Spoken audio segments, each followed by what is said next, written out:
They dragged him out of his own home at sunrise, as if he were a fugitive who'd spit in the face of justice. The irony? He'd spent 3 decades defending the country they swore to protect. Samuel Jackson, 72, had seen too much in his life to be surprised by the flashing lights or the cold steel of handcuffs biting into his wrists. Vietnam had taught him resilience. Selma had taught him defiance.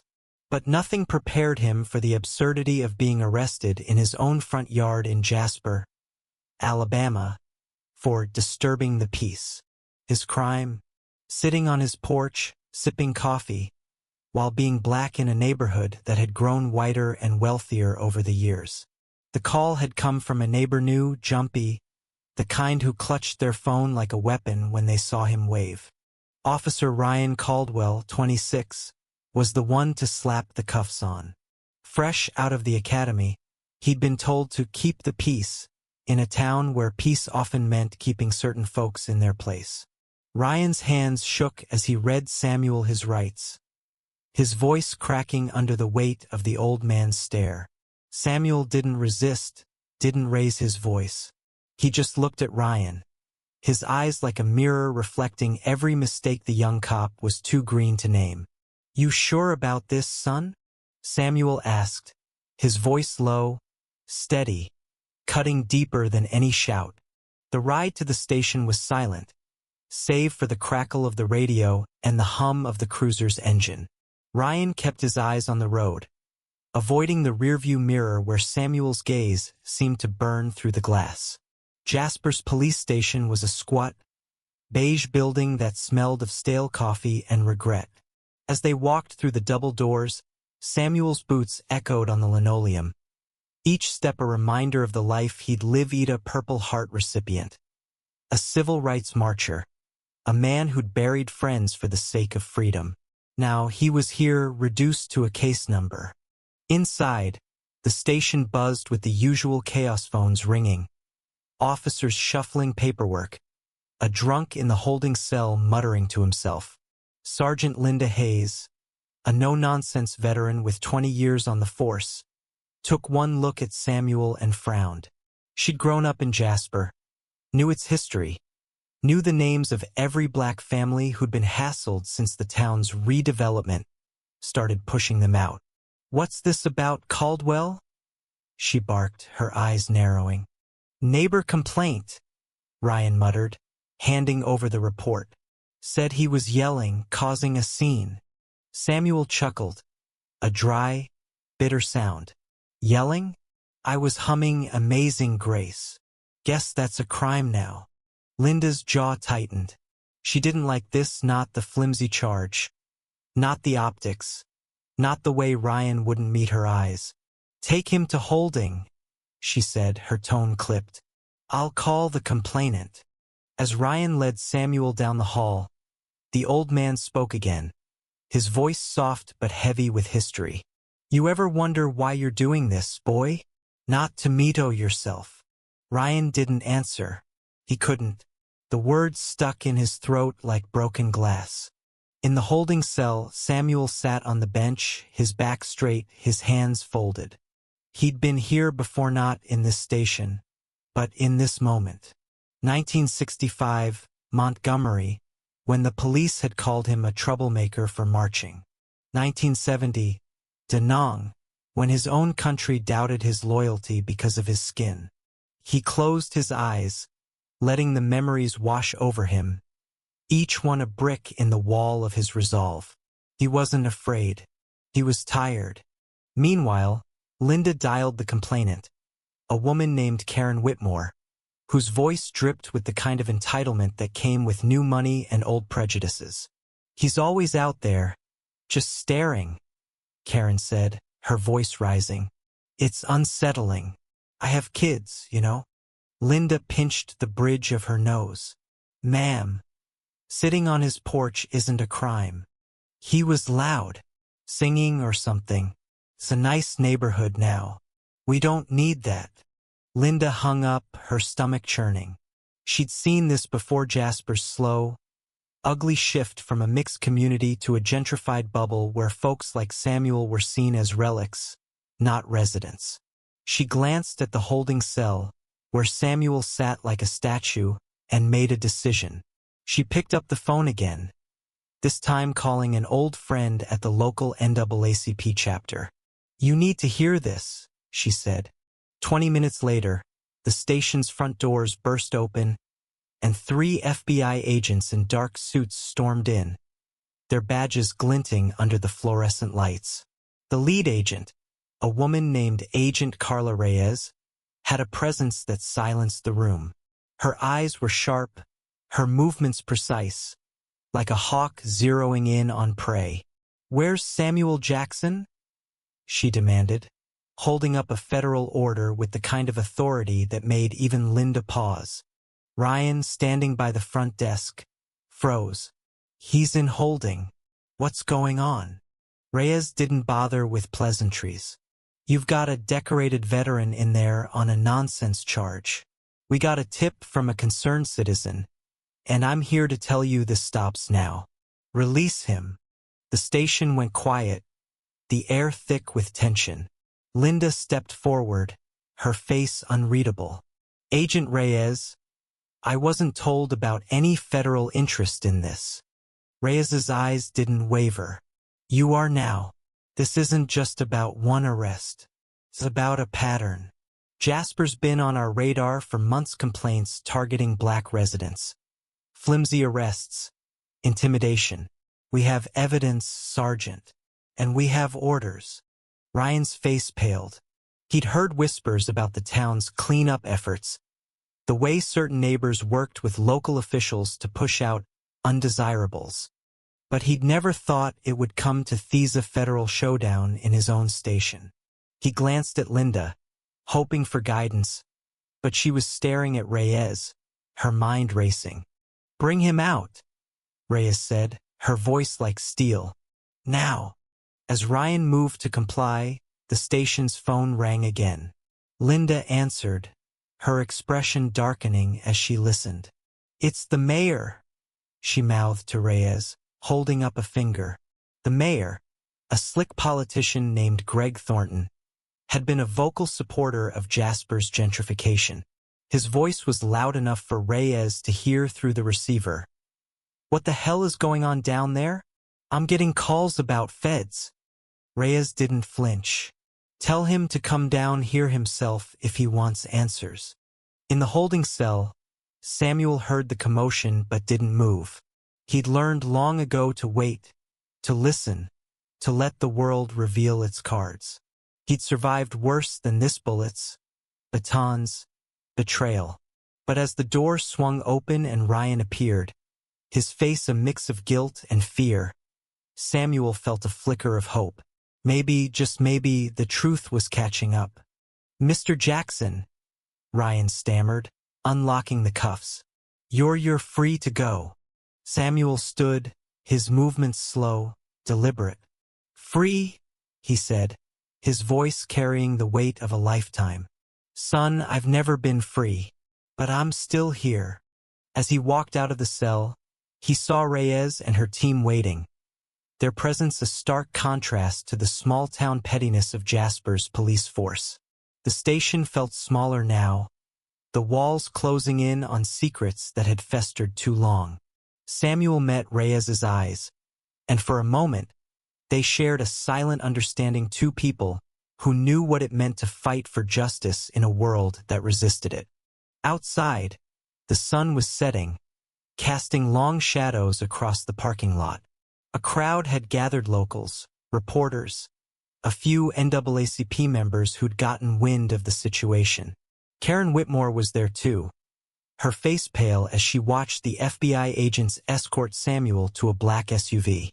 Ryan stood by the station doors, his badge suddenly feeling heavier than ever. He'd followed orders, done his job, but for the first time, he wondered if he was on the right side. Reyes handed Samuel a folder as they reached the vehicle. "This is bigger than you," she said quietly. "We've got evidence of systemic targeting in this town: arrests, evictions, harassment. Your case was the spark, but we're here to burn the whole thing down. Samuel nodded, his face unreadable. I've been waiting for that fire my whole life. As the SUV pulled away, the crowd erupted, some cheering, some shouting in anger. Linda watched from the station steps, her mind a storm of conflicting loyalties. She'd spent years upholding the law, but what did that mean when the law was twisted to serve prejudice? She thought of Samuel's words, his quiet strength, and felt something shift inside her. Ryan, still standing by the doors, caught her eye. "What happens now?" he asked, his voice barely above a whisper. Linda didn't answer right away. She looked out at the crowd, at the fading taillights of the SUV, at the wooden signpost someone had planted in the grass. "Justice or chains?" scrawled in bold, uneven letters. Finally, she turned to Ryan, her voice steady but heavy. "Now we decide who we're gonna be." The story of Samuel Jackson wasn't over, not by a long shot. The FBI's arrival was just the beginning, a crack in the dam of Jasper's carefully guarded secrets. Over the next few days, the town would unravel, its history of quiet racism dragged into the light. Courtrooms would fill, headlines would scream, and neighbors would turn on neighbors. But for Samuel, it wasn't about revenge. It was about truth, about the fight he'd carried since he was a boy in a segregated school, a soldier in a foreign jungle, a man on a porch that was his by right. Jasper didn't sleep that night. The news of Samuel Jackson's arrest and the FBI's dramatic intervention spread like wildfire, igniting tempers and old wounds. By morning, the town square was a battleground of voices, protesters chanting for justice, counter-protesters waving signs about law and order, and news vans parked like vultures, their cameras hungry for conflict. Samuel, now back in his modest home, sat on the same porch where it all began, sipping coffee as if the world hadn't just tilted on its axis. But his eyes, sharp and unyielding, missed nothing. Agent Carla Reyes hadn't come to Jasper for a single arrest. Her team had been building a case for months, piecing together complaints from Black residents who'd been harassed, evicted, or arrested on charges as flimsy as Samuel's. The folder she'd given him contained names, dates, and addresses, a map of systemic injustice woven into the town's gentrified streets. "We need your voice," she told him. Samuel hadn't answered then, but as he watched the chaos unfold on his small TV, he knew silence wasn't an option. At the police station, Linda Hayes faced a different kind of reckoning. Mayor Thornton had called an emergency meeting, his face red with fury as he demanded answers. "You let the feds waltz in here like they own the place," he shouted, slamming a fist on his desk. Linda stood her ground, her years on the force giving her a spine of steel. "They had evidence, Greg. Evidence we ignored." Thornton scoffed, but Linda saw the flicker of fear in his eyes. He'd backed the town's redevelopment for years, cozying up to developers who wanted Jasper's Black families gone. Now the bill was coming due. Ryan Caldwell, meanwhile, was unraveling. He'd spent the night replaying Samuel's words, "You ever wonder why you're doing this?" He joined the force to protect people, not to be a pawn in someone else's game. But as he scrolled through social media, seeing his name tied to hashtags like Jasper Injustice, guilt gnawed at him. He found Linda in the break room, her face buried in a stack of reports. "Was it always like this?" he asked, his voice small. "The arrests, the complaints, did we know?" Linda sighed, setting down her coffee. "Some of us did. Some of us didn't want to see it. But knowing and doing something about it, that's the gap, kid." She handed him a file marked confidential, a list of complaints from Black residents, some dating back years. "Read it. Then decide what kind of cop you want to be." Across town, Karen Whitmore was doubling down. She'd posted a lengthy rant online, painting herself as a victim of reverse racism and Samuel as a threat. Her words found an audience among Jasper's newer residents, who saw their property values as sacred and their comfort as non-negotiable. A group called Concerned Citizens of Jasper organized a rally, demanding the mayor stand up to federal overreach. Karen stood at the podium, her voice trembling with self-righteous indignation. "We just want to feel safe," she cried, earning cheers from the crowd. But not everyone was clapping. A few older residents, white and black, stood at the edges, their faces grim. They remembered Jasper before the developers, before the divisions, when neighbors knew each other's names. Samuel didn't attend the rally. Instead, he met with the NAACP and a local lawyer named Marcus Tate, a young firebrand who'd grown up hearing stories of Samuel's civil rights work. Marcus had been tracking Jasper's changes for years, documenting how zoning laws, police tactics, and neighbor complaints were pushing black families out. "This isn't just about you, Mr. Jackson," Marcus said, spreading out maps and affidavits on Samuel's kitchen table. "It's about a system, but your story, it's the one that can break it open." Samuel leaned back, his fingers tracing the scars on his knuckles, reminders of battles past. "I'm no hero, son, just a man who's tired of running." "You don't have to run," Marcus said. "You just have to speak." The next day, Samuel did just that. At a press conference organized by the NAACP, he stood before a sea of microphones, his voice steady but raw. "I fought for this country in jungles and streets," he began, his words cutting through the murmurs.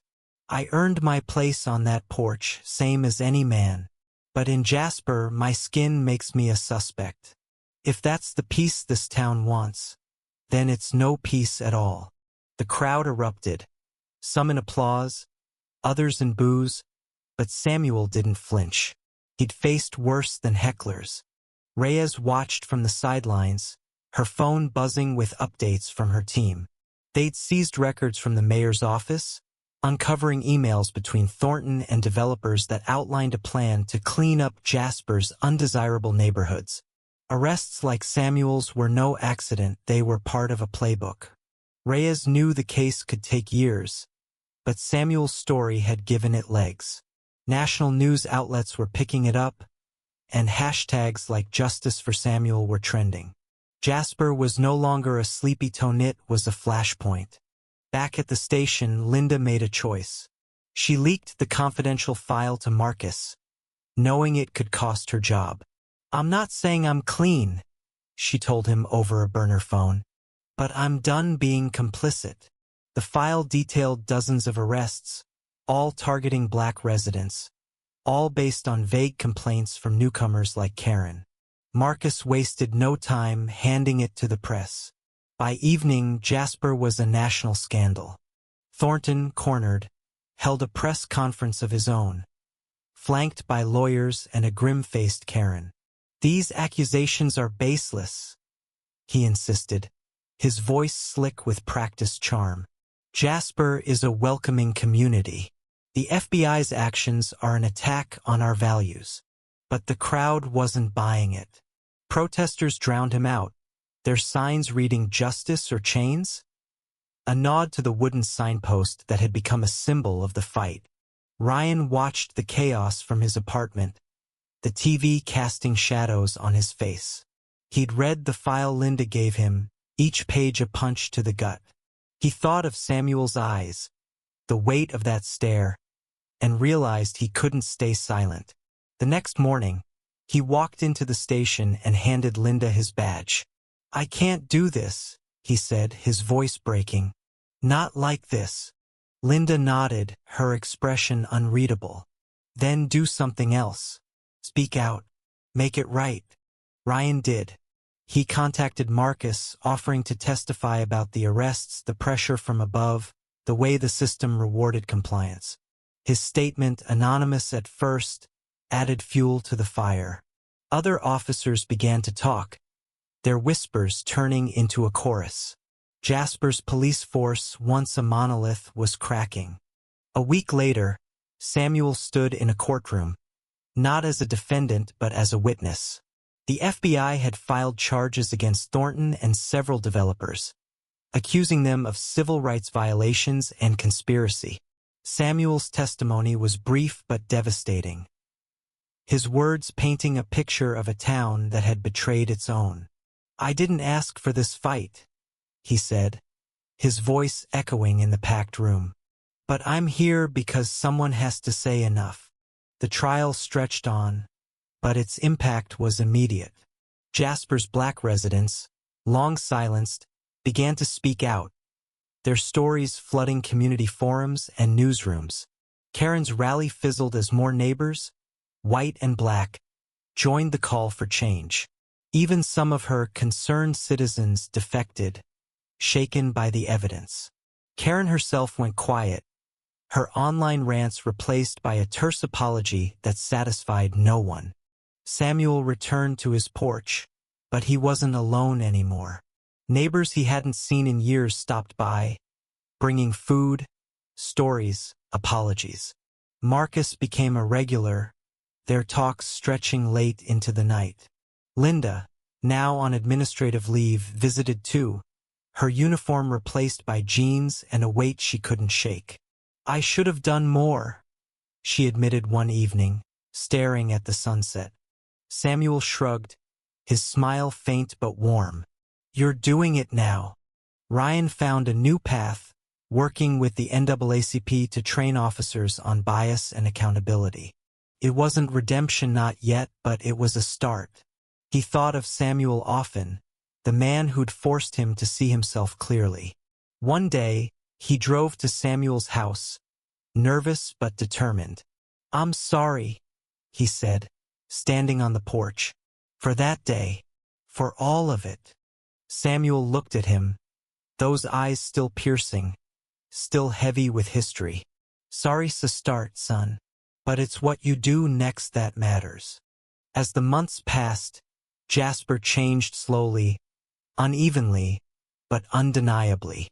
The mayor resigned, developers pulled out, and new voices filled the town council. Samuel's porch became a gathering place, a symbol of resistance and resilience. The wooden signpost, "Justice or Chains?" was moved to the town square, a reminder of what had been and what could be. The fight wasn't over. Trials loomed, wounds lingered, and some in Jasper still clung to their fears. But Samuel, now 73, kept sitting on his porch, humming Amazing Grace as the sun rose. He'd seen too much to believe in easy endings, but he believed in beginnings. And this messy, painful, hopeful moment was one. What does justice mean when a town turns on its own? Share your thoughts. Where do you stand when the line between right and wrong blurs?